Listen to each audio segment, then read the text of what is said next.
Hello friends, good morning. इस video में मैं आपको बताऊंगा कि सीडीएसईओ रिजेक्ट क्यों होता है बार बार।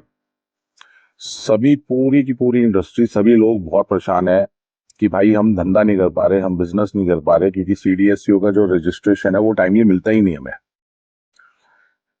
बड़ी कॉमन कॉमन सी प्रॉब्लम्स हैं, बड़ी फ्रीक्वेंट आती हैं वो प्रॉब्लम्स, जो जबकि वो हमारी एज अ सीडीएसईओ लॉयर मेरे पास जब आती हैं तो मैं देखता हूँ कि यार बड़ी ये तो कॉमन चीजें हैं, बार बार लोग पता नहीं क्यों करते हैं। जो ये रेगुलेटरी कंसल्टेंट्स हैं ये ढंग से कर नहीं पाते।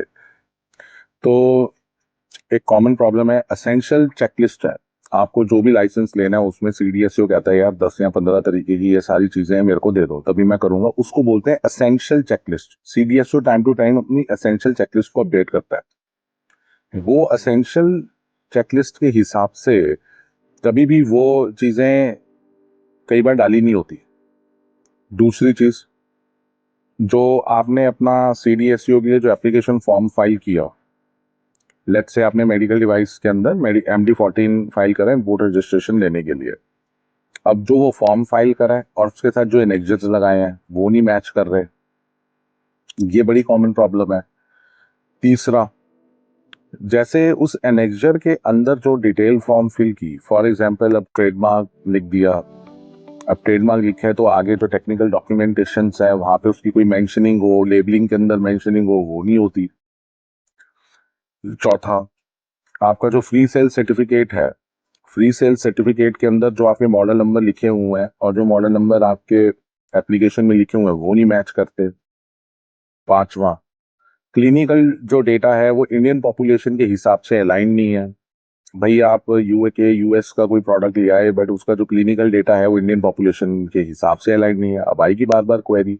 इंडिया की इतनी एक ज्योग्राफी है, अपना एक इन्वायरमेंट है, अपना एक पॉपुलेशन साइज है, अपना एक डेमोग्राफिक है, अपना एक ज्योग्राफिक स्ट्रक्चर है, इतना कुछ इंडिया का विच इज डिफरेंट।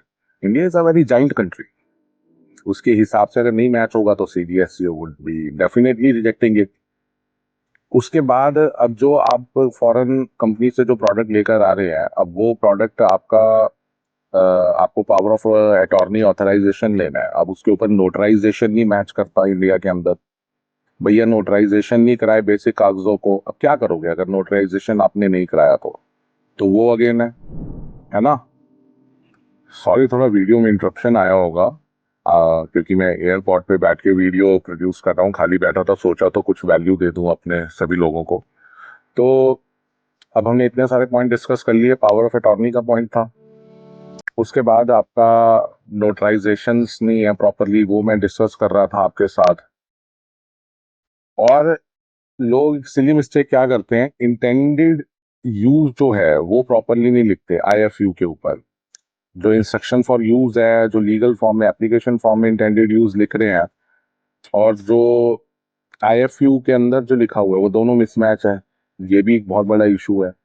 तीसरा इशू है, जब आप प्रोडक्ट अप्लाई कर रहे हो सीडीएसईओ की क्लासिफिकेशन लिस्ट के हिसाब से, कई बार लोग क्लासिफिकेशन एरर कर देते हैं। फिर एक अदर इशू है, आप जब सीडीएसईओ के हिसाब से जो प्रोडक्ट का जेनरिक नेम है और जो प्रोडक्ट का कोई उन्होंने अपना ही फैंसी नेम रखा हुआ है वो लिख देते हैं सीधा।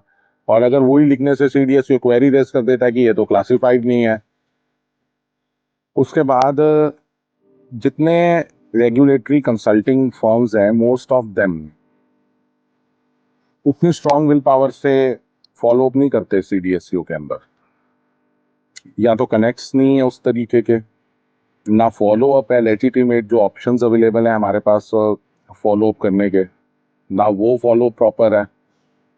फिर उसके बाद सारा टाइम अफसर के साथ ही लगे रहते हैं कि अफसर की कुछ कृपा हो जाए कि भाई फॉलो अप के दौरान ऐसा नहीं वैसा कर दो। लॉ को खुद पढ़ना नहीं है, ताकि थोड़ा सा अगर आप ऑफिसर को बताएंगे कि लॉ में सर ऐसा लिखा हुआ तो मैं एज पर लॉ ऐसे डाल रहा हूँ तो आप इसको एक्सेप्ट कर लीजिए।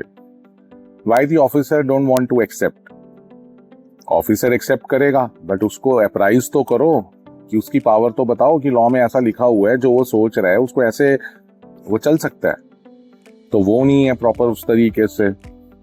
अगर आप भी ये सारे दुख दर्द फेस कर रहे हो, इस वीडियो के कमेंट में लिख दो I am facing the delay, ठीक है।